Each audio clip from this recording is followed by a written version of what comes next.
मैं आपको बोल रहा हूं, आज जो बात मैं आपको बता रहा हूं, मैं पढ़ा लिखा वकील हूं। मैं आपको जिंदगी में वादा करके जा रहा हूं आज इस मंच से, मुझे मांगे हुए 3-4 साल दे दो।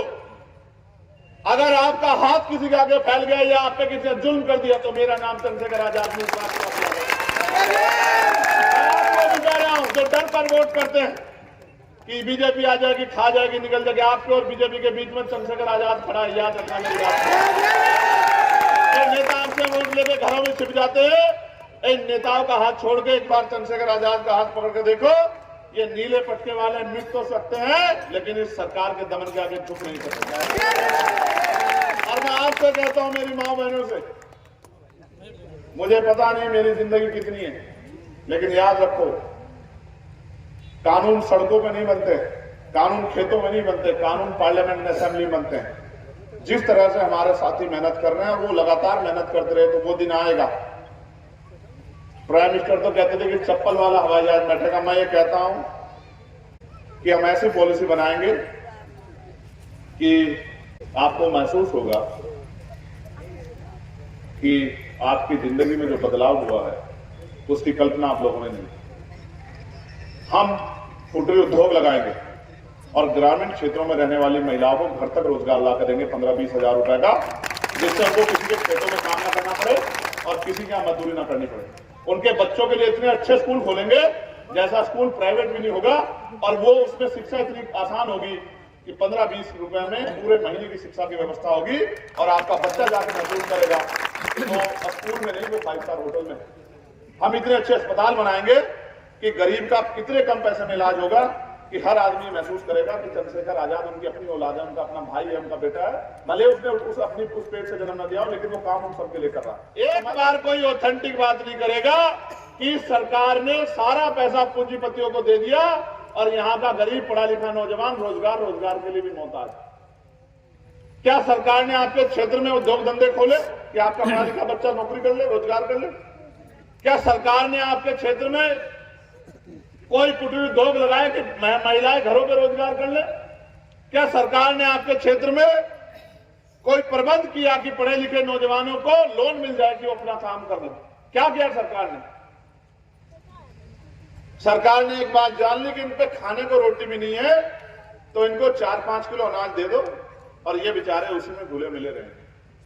अनाज तो आप पहले भी कमाते थे, खेतों में काम करके, भट्टों पे काम करके, कोलू में काम करके, सिर पे ईंटें उठा के, लेकिन पहले आप अपने बच्चे की पढ़ाई के लिए ज्यादा सोचते थे। आज अब कम सोचते हो? आपकी आने वाली नस्लें, आप देखना कि इस देश में गुलामी का जीवन जीने को मजबूर हो जाएगी।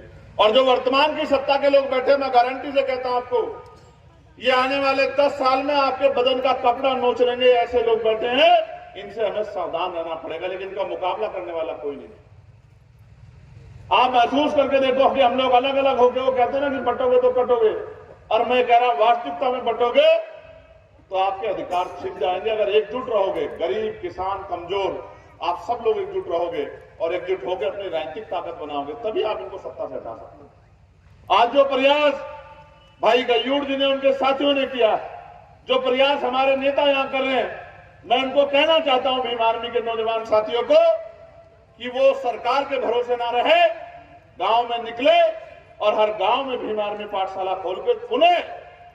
जो पढ़े लिखे बच्चे हैं उनको उनकी सामाजिक जिम्मेदारी सिखाने का काम करें और उन बच्चों को गांव में पढ़ाने का काम करें, जिससे हमारी बुनियाद कमजोर ना हो।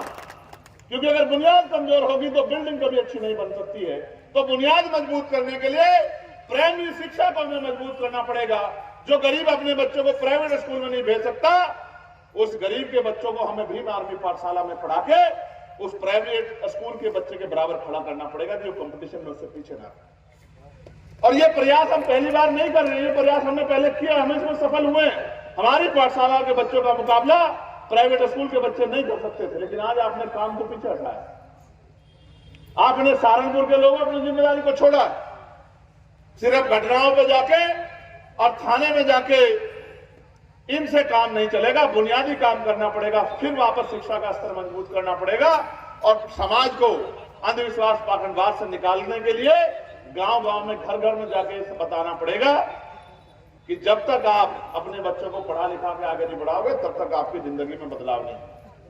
और साथ साथ मैं पार्टी के लोगों से भी ये कहना चाहता हूं कि आप वो ये ना समझे कि अगर दूसरा कोई काम नहीं कर रहा है तो समाज अब आपके साथ आ जाएगा। आप समाज को जाके बताओ स्थिति क्या है, अगले आने वाले 10 साल क्या होने वाले हैं। इस बात के लिए आप गांव-गांव जाके लोगों को जागरूक करो। और ये मत सोचो कि 20 लोग जाए, एक आदमी जाके जो समझदार आदमी बोलने वाला वो पूरे गांव को समझा सकता है। तो अपनी जिम्मेदारी को समझो। और मैं अपने नौजवान साथियों से कहना चाहता हूं, क्या है आपका भविष्य, क्या करोगे अगर नौकरी रोजगार नहीं मिला? तसला उठाओगे, किसी के खेत में मजदूरी करोगे, किसी के यहां बर्तन धोगे? इस तरह की जिंदगी से बताओ कैसे इज्जत की जिंदगी प्राप्त कर सकते हो। इससे अच्छा तो है कि अपना कोई काम कर लो। जो नहीं पढ़े लिखे वो अपना काम कर लो, जो पढ़ रहे हैं अपने छोटे भाइयों को पढ़ाओ, मेहनत करो, संघर्ष करना सीखो। आज जो हमें मिला मांगने से नहीं मिला। इस देश में हमें कुछ भी आसानी से नहीं मिला। पानी पीने का अधिकार से लेके और शिक्षा का अधिकार हो या इज्जत की जिंदगी, ये हमें आसानी से नहीं मिला। इसके लिए हमारे महापुरुषों ने संघर्ष किया। सोचो, अगर आप लोग संघर्ष नहीं करोगे तो आने वाली पीढ़ी के हिस्से में क्या आएगा। आज ये माए बड़ी उम्मीद से चंद्रशेखर की तरफ देखती हैं। जब चंद्रशेखर आता है तो इनके दिल में महसूस होता है कि अब इनकी जिंदगी बदलेगी। लेकिन मैं अकेला क्या कर सकता हूं जब तक आप लोग गांव में जाकर जिम्मेदारी नहीं निभाओ। मैं तो अपने काम को कर रहा हूं। मैं गांव-गांव भी जाने का प्रयास करता हूं, पाठशाला में जाके चेकिंग भी करता हूं, स्कूल में भी जाता हूं, जहां जुल्म जाती होती है उनकी आवाज उठाने भी जाता हूं, पार्लियामेंट में भी आपके क्षेत्र की लड़ाई लड़ता हूं, आपके मुद्दों पर आवाज उठाता हूं और मुसीबतें झेलता हूं। और तो और आज मैं इन अमीरों का, ताकतवर लोगों का इतना दुश्मन हो गया हूं कि इनके लोग मेरे ऊपर गोली चलाते हैं। और आप महसूस करो, सहारनपुर के साथियों, आज की यहां की व्यवस्था बता रही है कि इनको मेरी जान की कितनी परवाह है। आप महसूस करके देखो, यहां 3 मीटर 4 मीटर पे खड़ा आदमी गोली चला के मेरी जान ले सकता है। और इस तरह के हालात मैंने देखे, लेकिन इनका तमाशा देखो। ये चाहते हैं कि मैं डर के घर में बैठ जाऊं, मैं डर जाऊं कि मेरी जान चली जाएगी। मेरे ऊपर सतगुरु रविदास जी महाराज का हाथ है, मेरी बात को याद रखना। मेरी जान निकल जाएगी, मैं रुकने वाला नहीं। और मैं इनको भी बताना चाहता हूं, इनके हिस्से की लड़ाई भी चंद्रशेखर आजाद पार्लियामेंट में लड़ने का काम करता है।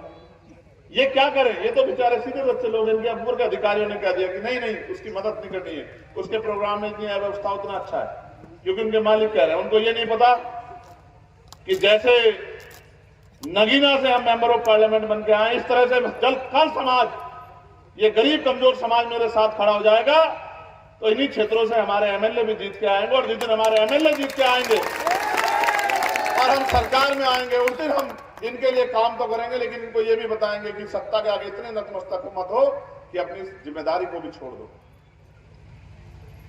मैंने इनकी लड़ाई भी लड़ी पार्लियामेंट में कि पुलिस के लोगों की ड्यूटी 8 घंटे की कर दो सर, और इनको सप्ताह में 1 दिन छुट्टी दो, इनकी वेतन विसंगता दूर करो। मैं इनकी लड़ाई भी लड़ता हूं बेचारों की, मैं तो सबकी लड़ाई लड़ता हूं। आशा आंगनबाड़ी बहनों का वेतन वृद्धि करो, भोजन माता का वेतन वृद्धि करो, इसकी लड़ाई भी मैंने लड़ी।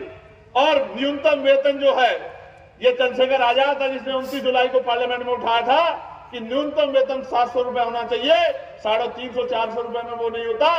सर्कुलेशन जारी हुआ और अक्टूबर के 1 तारीख से 783 रुपए न्यूनतम वेतन जो है सरकार ने करने का काम किया। तो मैं तो अभी कोशिश कर रहा हूं। मेरे लिए थोड़ी सी कमजोरी यह है कि मैं सहारनपुर में जन्मा, इसलिए मेरे लिए थोड़ी सी कमजोरी है। वो घर, ये मेरा घर है ना, इसलिए मुझे यहां से छोड़ के बिजनौर की तरफ जाना पड़ा कि कुछ समय बाद आपको एहसास होगा कि कौन आपके लिए क्या कर सकता है। इस बात का एहसास आपको कुछ समय बाद होगा। या बहुत नेता आएंगे आपके बीच में, बड़ी बड़ी बातें करेंगे, मुझे नहीं पता कि वो अच्छे हैं बुरे। मैं बस एक वचन दे सकता हूं, आप अपने मन में बात पक्की कर लो कि हमें अपने बेटे का, अपने भाई का साथ देना है, उसको ताकत देनी है। फिर आपको किसी तीसरे की जरूरत नहीं पड़ेगी और आपका हाथ किसी आगे नहीं फैलेगा। इस बात की मैं आपको गारंटी देता हूं।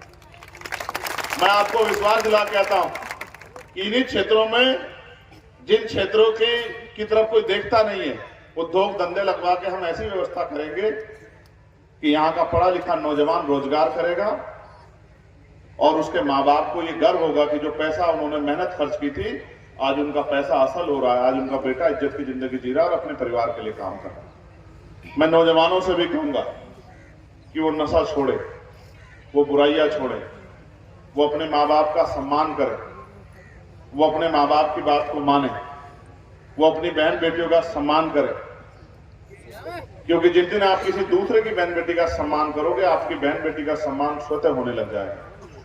इसलिए मैं नौजवानों से कहना चाहता हूं, नीला पटका पहनने से काम नहीं चलेगा, जमीन पे जाके काम करना पड़ेगा, घिसना पड़ेगा अपने आप को। और चेहरा चमकने के लिए एक ही फॉर्मूला है जो मैंने सीखा है, वो आपका संघर्ष। मैंने कभी आपके गांव में आके आपके घर में कुछ मदद की है? ईमानदारी से बताओ, की है किसी के? तो फिर आप यहां क्यों बैठी हो, क्यों मुझसे इतना प्यार करती हो? बताओ। ये जो प्यार पैदा हुआ है ना, ये उस काम की वजह से पैदा हुआ जो काम आपने हमने मिलकर किया। अगर ऐसा आप भी करना चाहते हो तो मेहनत करो, ठीक है? बहुत जरूरतें नहीं है इनकी, मैं इनको जानता हूं। अभी मैं एक गांव में गया था, वो एक माँ बेचारी घास की गठरी उठा के लाई इतनी भारी, तो मैंने उसको कहा, लाडली अगर तुझे कुछ हो गया तेरे बच्चों का क्या होगा? तो मैंने पूछा बेटा नहीं है? तो बोले है, लेकिन बेटे को शर्म आती है माँ का हाथ बटाने में, क्या करें?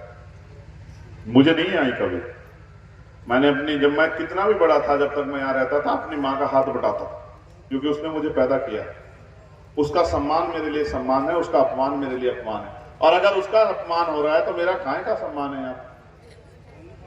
ठीक है। हुआ ये था कि वहां एक मुस्लिम परिवार के 3 बेटों की एक हफ्ते के अंदर जान चली गई। मैं जब उनसे मिलने गया तो उन्होंने मुझे बताया कि 2 बच्चों की जान बुखार से गई और एक बच्चा दम में चला गया। उस परिवार का सब कुछ उजड़ गया। मैं जब गया तो मैंने डॉक्टर्स को वहां खबर भेजी, उनका टेस्ट कराया, फिर मैंने सीएमओ को कहा कि यहाँ कैंप लगाओ, कैंप लगा के जांच कराओ यहाँ के पानी की, यहाँ चूना लगवाओ और यहाँ केमिकल का, मेडिसिन का छिड़काव कराओ, जिससे कि यहाँ अगर कोई उस तरह की बीमारी पनप रही हो तो वो ना, और चेक करो कि इनको किस तरह की बीमारियों से लोग पीड़ित हैं, मुझे रिपोर्ट चाहिए। तो जब मैं डॉक्टर के इंतजार कर रहा था तो मैं सामने वाले स्कूल में चला गया और मेरे सम्मानित साथी खड़े हैं, पुराने मेरे बड़े भाई साधुराम जी, राकेश जी, सीताराम सहगल जी, तमाम बहुत जिम्मेदार लोग जिन्होंने अपना घर नहीं, परिवार नहीं देखा, समाज की सेवा की। मैं जब उस स्कूल में गया तो मैंने उसकी बिल्डिंग देखी तो मैं दंग रह गया। वो बिल्डिंग जब उन्होंने बताया बारिश होती है चूती, फर्नीचर नहीं, पीने के लिए नलके का पानी बहुत साफ नहीं है, और समझो कि जिस बिल्डिंग का भरोसा नहीं कब गिर जाएगी, वहां कौन अपने बच्चों को भेजेगा? तो ये जो शिक्षा का बाजारीकरण हुआ है, ये हमारे हथियार की भी जो है काट निकाल दी कि ना गरीब का बच्चा पढ़ेगा, ना अपने पैरों पर खड़ा होगा, ना अपने माँ बाप की जिंदगी में कुछ उजाला करेगा, ना ही सम्मान का जीवन प्राप्त कर पाएगा। और कुछ भी पूछो, हिंदू मुसलमान, हिंदू मुसलमान, हिंदू मुसलमान, बस ये सरकार के पास जवाब। महंगाई क्यों बढ़ रही है? क्योंकि मुसलमानों की जनसंख्या बढ़ रही है। महंगाई क्यों बढ़ रही है? क्योंकि साग सब्जी नहीं खाते हैं। इतना काम करूंगा आजाद समाज पार्टी भीम आर्मी के माध्यम से कि इनके फोन में, इनके दिलों में मैं इतनी जगह बना लूंगा कि कहीं ना कहीं इनका दिल जो है, जब दिन में हजारों बार धड़केगा तो एक बार वो मेरे लिए भी दुआ करेगा, प्रार्थना करेगा कि हमारा भाई अच्छा रहना चाहिए। मैं आप सबका धन्यवाद करता हूं और मैं आपको ये विश्वास दिलाता हूं, जिन उम्मीदों से आप यहाँ बैठे हैं, उनके आपकी आंखों में जो सपने हैं, एक दिन में तो नहीं होगा। जैसे आपने पेड़ लगाया, कभी पेड़ जब छोटा पेड़ होता है तो क्या करते हैं? हम उसकी रखवाली करते हैं, हम उसको पानी देते हैं, हम उसकी नलाई करते हैं, हम उसकी खुदाई करते हैं, हम उसकी प्राकृतिक आपदा से रक्षा करते हैं, हम कोई विरोधी उसको तोड़ ना दे इसका भी ध्यान रखते हैं। लेकिन जब वो बड़ा हो जाता है तो वो फल भी देता है, छांव भी देता है, फूल भी देता है, उसकी लकड़ी भी काम आती है। मैं ऐसा ही पौधा हूँ आपका, धीरे धीरे बड़ा होता रहूंगा। जिस दिन बड़ा हो जाऊंगा आपके लिए तो मैं हमेशा ही, क्योंकि आप माँ बहने हो, आपके लिए तो हमेशा ही बड़ा हूँ, लेकिन जिस दिन उस हैसियत में जाऊंगा, मेरी कलम में ताकत होगी, तो आपकी आंख में आंसू नहीं आएंगे। इस बात का मैं इस मंच के माध्यम से आपको वचन देता हूँ। बहुत बहुत धन्यवाद।